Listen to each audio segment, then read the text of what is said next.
So, hey, Ashley, thanks for joining today. I'm joined here today with Ashley Cuthbertson, HR business partner. I believe that's your title of Unifrax.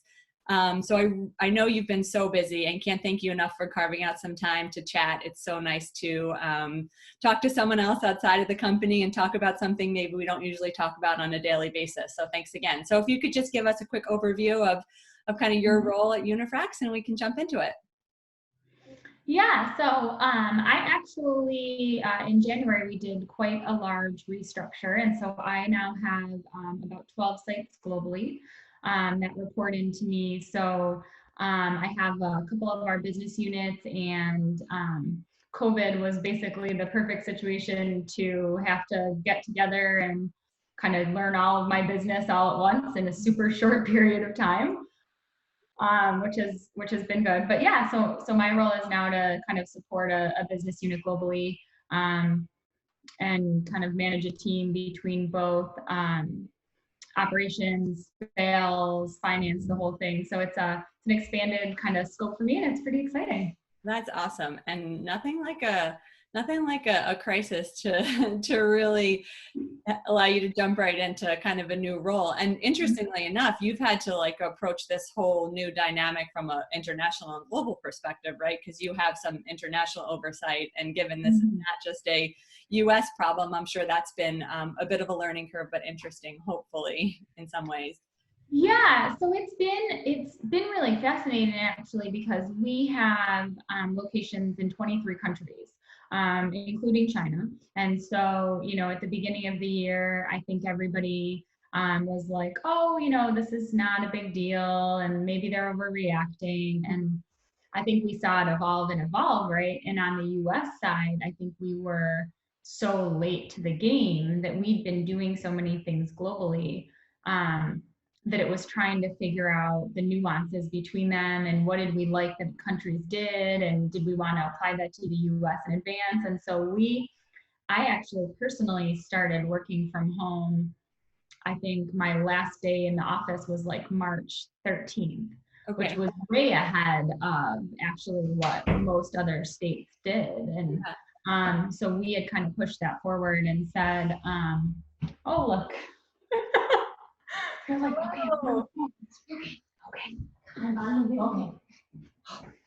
Oh, come here, I gotta tell you something. This is so perfect. That is kind of what happens, right? We're all dealing with that. So, positive and negative, right? But so we were, I think, a little bit more conservative and kind of doing things differently well before I think the US decided to, which I think allowed us to build plans and programs ahead of the game dealing with all those countries. Interesting. Yeah, that's an interesting perspective. So having Nora, your daughter, pop in, it's kind of an interesting segue. I always like to start these conversations really on a positive note. It is far too easy to get down this rabbit hole of, uncertainty and negativity, but there is so much silver lining to be recognized and positive that we can all draw from this situation. I know personally for me, it's been so nice to really truly kind of watch my youngest daughter kind of grow. She's been in daycare from 3 months on, and I see her, for a couple minutes in the morning, in the evening, when it's just such a hustle and grind. And that's been a really breath of fresh air, and I'm really trying to stay focused on that. But what about you, either professionally and personally? What have you noticed as like this positive silver lining that you can draw from these uncertain times? Yeah, I mean, I would definitely say time with Nora. I've gotten more opportunity now than I think I ever anticipated having, being somebody who works full time, and, she goes to daycare 5 days a week. And so, we had a schedule going, and this has allowed us, when you take lunch, I can run downstairs and, say hi to her. We can do a quick project. We can take, you need an email break, I'm going to go take 5 minutes and just check in and say hi. And so I think that has been something really positive. I think it creates a little bit of, for people who are working parents, a little bit of parent guilt too, that you're supposed to be taking advantage of this time, but also you're trying to work. And so, I think actually, that has really helped me to try to compartmentalize, like, this is my mom time and this is my work time. Mhm. And I feel actually, I think, more centered about being a working parent, Mhm. as I've gone through the weeks and weeks that we've been doing this. At the beginning, it was obviously a challenge, but now I feel like, okay, I can say that this is the positive parts, and some of these other things still can be hard. Yeah. But I feel much more content about the whole thing. That's good. That's really important. Now, let me ask you this. As an HR leader, you obviously have to be mindful of your employees' varying responsibilities. Mhm. You can't have a productive employee without recognizing the holistic picture that's influencing their ability to contribute to work. How have you, from a very high level, I guess, been more mindful of or addressing the new kind of normal that is pulling working parents in a different direction? Like, what is Unifrax doing, or how are you personally Mhm. addressing this issue that's now more present? Yeah, so I think this has been something that I think is really interesting, positively coming out of the situation, is that I think companies were forced to, We're breaking up a were little. not huge fan. Is it, hmm, Can you is hear it me? Or we're breaking up just a little. Yep, I Okay, can I hear think we're you. good. Okay, go ahead. Okay. So I think even companies that didn't have a ton of trust with employees and were the be at your desk from 8 to 5, and this is when you take lunch, I think we were all forced to immediately kind of go into a scenario, in some cases with very little prep. And I think that forced us to have a lot of trust in employees and basically say, you know what work you have to get done. I Mhm. need you to get that work done. And it put onus on the manager to have the right communication with their employees and build those relationships to say, hey, what do you need? And what you need might be different than what the person who used to sit next to you needs, and that's okay. We've got to figure out what needs to be done, and then make that happen based on what each individual person needs. And we are actually, our senior leadership team about 2 weeks ago, um, actually had a call and just said they've been so impressed by how everyone has kept everything moving, and we haven't missed a beat, and we're adapting and flexing and changing based on how the market is changing. And so it's actually, I think, that part has been really positive, just trying to meet people where they're at and figure out how to do that. And I think it's been really good. That's great to hear. One of my questions for you and our other partners in manufacturing that are traditionally of the mindset that you have to be maybe at your desk in those Mhm. standard hours, or you have to be on site to operate your business in manufacturing. I had been quite curious how this shift to the virtual disparate world has worked for you, and it sounds like you've done an effective job of making that transition, despite, Mhm. I imagine, still having to have people on site to Yeah. actually still fulfill manufacturing needs. Yeah. And so one of the things actually that I think it's allowed us to do is two things.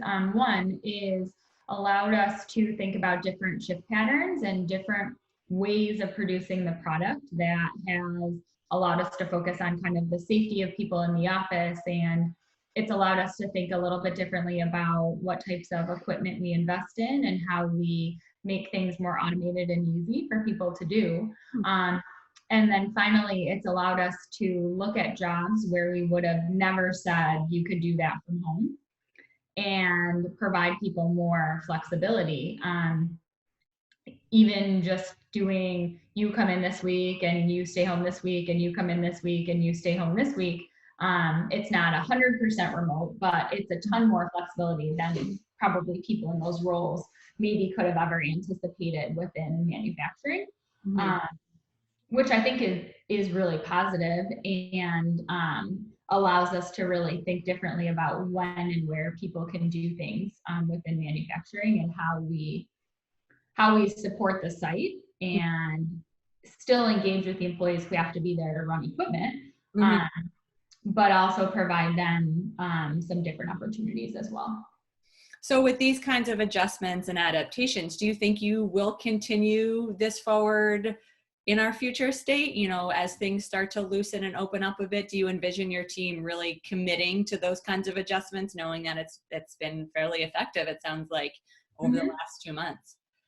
Yeah, so we're actually we started the conversations of what does the new normal look like for us. So, that means one, understanding as Unifrex, like what we think is important. And that may mean, being more conservative than local governments as things open up across the world. It may mean, aligning with, specific recommendations and not doing other things.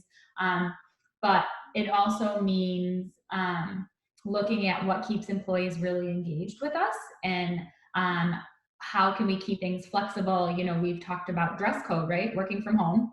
I have not been business casual. I mean, I kind of put on a nice shirt for this, but I think most of us are much more casual at home, and clearly that hasn't impacted our ability to be successful. And so, we've talked about dress code, we've talked about flexible hours. So when are really the core hours that we need people, and when else can we be flexible? Are there compressed work weeks or other things like that we can do?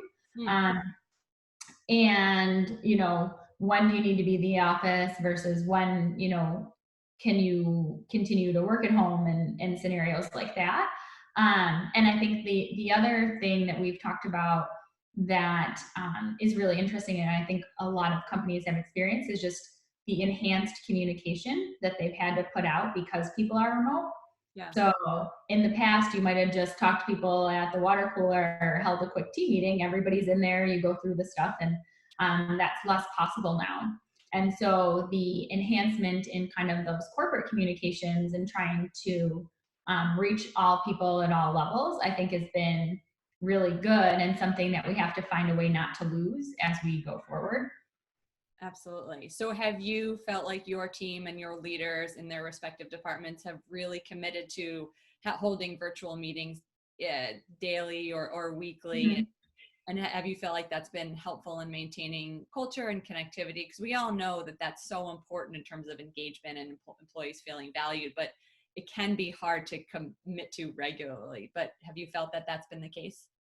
Yeah, so I think in probably, let's say 3 weeks ago or so, I think we were at kind of the peak of, there were hours and hours of daily meetings between your business unit, the different sites, my team that reports to me, the HR team as a leadership team, our executive leadership team, all these different groups kind of meeting daily.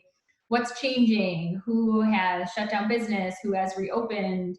What are customers doing? How are we meeting demand? How are we meeting safety procedures? We were meeting daily on a number of different topics, which in the heat of crisis is really critical. Yeah.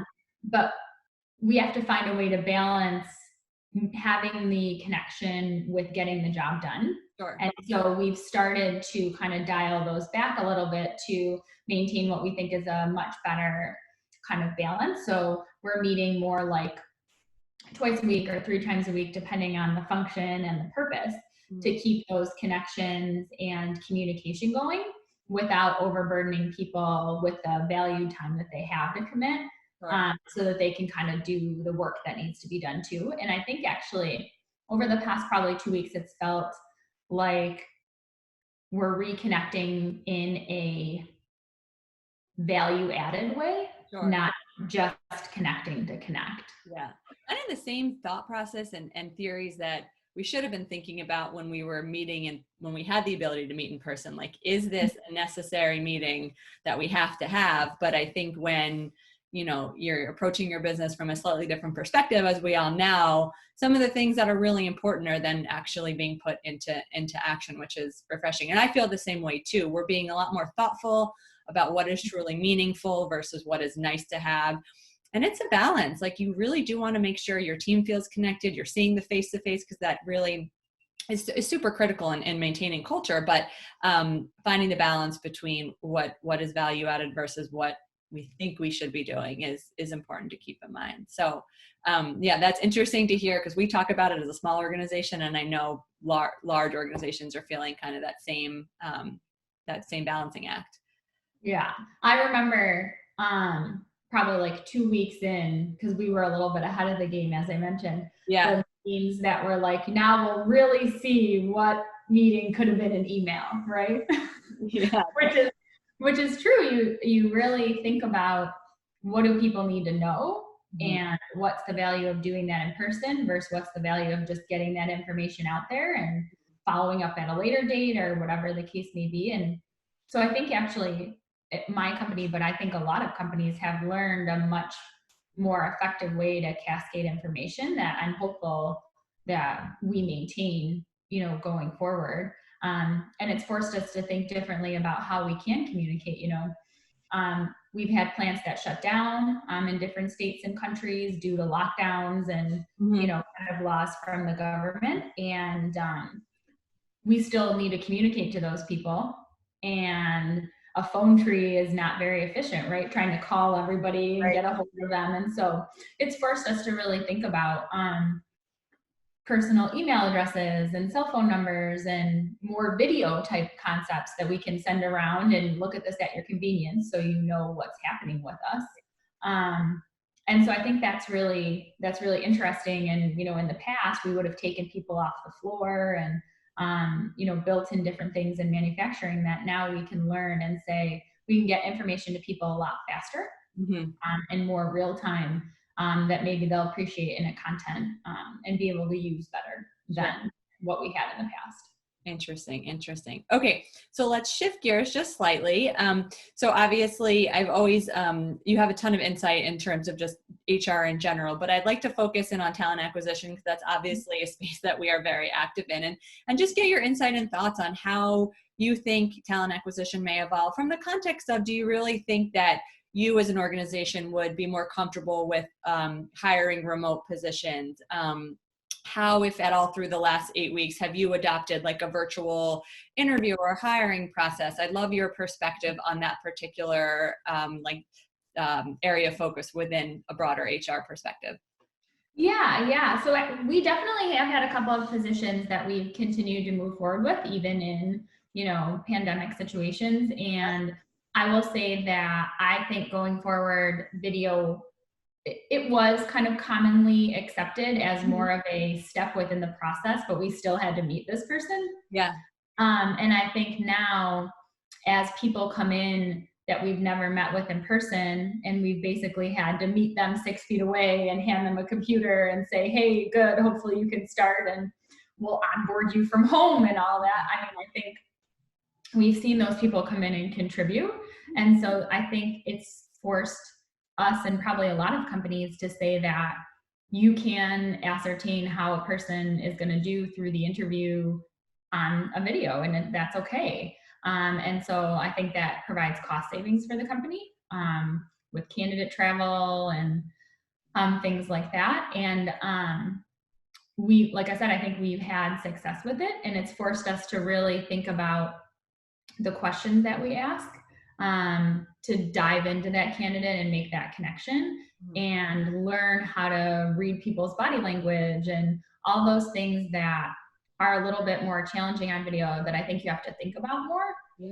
It's given managers real training and real skill development on that, where now they're like, oh yeah, that seems great. I mean, I hired a new team member in India through this whole process. Never met, we did all the video interviews and had different discussions and worked through that. And we're, really excited about that. And so I think it's, that part has been really good, and forced people to be really specific and concrete with what they're looking for, when in the past you wouldn't have spent as much time digging into the candidate profile maybe as we should have. I agree. I mean, I'm very optimistic that we've kind of shifted our thought process. It was the first 8 weeks was obviously like, we need to react to like the knee jerk, like in immediate, how do I keep my people safe? How do I make sure that we have enough cash, and in kind of in the moment business, important business, concepts and areas of focus. But now I think business leaders like you, and HR leaders in particular, are starting to recognize that they can be very, very effective in this virtual world, and there are practices that make a lot more sense. One of the things we had talked about with another manufacturing partner was, have you thought about creating a virtual tour? If you're not comfortable with understandably with someone coming on site right now, but you need to keep the process moving, because even in a different candidate market, keeping an interview and a recruitment process moving forward is key. What about a virtual tour? And those types of things would have never been considered prior to this. So I think that's really, really exciting and really equally as effective. Yeah. I think the other thing too, I think in support of like recruiting as a business, kind of like what you guys do at Select One, I think this has also really forced us to think about what's critical and how we define critical positions and positions that we're going to recruit and fill. And so I'm hopeful that people keep that business hat on as we go forward to say, if we're going to work on one of these positions and we're going to give it to somebody or we're going to recruit for it, we're really committed to doing that. It's not, we're going to halfway it, or we're going to start working on this. It's important, but we'll get to it when we get to it. And I think companies have gotten really good now at saying, these are the reasons it's critical. This is why. And I think it's forced all of us to be much better business people in running our business and thinking about how and why we want to fill positions, which cascades to being able to pick the right people for those positions more effectively too, because we really know what we need now. Yeah, that's so key. I think some of the fundamental things that are important in the recruiting process really haven't changed, and that is having clarity on the role, what success looks like, committing to the process, keeping it moving, even though the dynamic now shifted to obviously a candidate heavy market. Those key principles in terms of presenting your brand and engaging with top quality candidates, that hasn't changed with this. So but it's refreshing to hear from you and someone that leads kind of that function, that those things really are top of mind. So okay, so finally, because it's Cinco de Mayo and everyone should be in a party mood, have you guys at Unifrax, either your team, like what have you done anything socially via video? Like what kinds of, we've seen a million posts about like happy hour here and virtual get together here. What have you got? What are some fun things that you have done as a company to maintain the non-work but all important like cultural connectivity? Yeah, so in my team that reports to me, we've done a couple of meetings. So my team is all over the world, so it's a little hard to do a happy hour just based on the time zones. And so what we've done instead is more of a kind of a family thing. So we've had everybody bring their kids or their dog or whatever to a call and introduce each other, do tours of the other one's homes with, carrying the computer around. Oh, fun. This is my view, or this is my office, and this is my family, and I think it has really I didn't know most of them very close when I took over the team, and so it's really allowed me to kind of learn a lot about them, which I think is great. On my peer group team within HR, we've done some fun things and different crazy hats and just kind of, connecting that way. And tomorrow we're going to have a global call where we're going to have people talk about their favorite view and, what they miss or what they think they want to do, once they get out of quarantine and things like that, to just, again, focus on the human connection. I mean, there's lots of business updates and stuff that we can share, but we're missing kind of learning about people at this point. And so that's really what we're trying to focus on. We did a happy hour for the US staff and, kind of all connected and did that. So I think we've been thinking about those things work-wise that we would have tried to do before and, find ways to continue to be fun.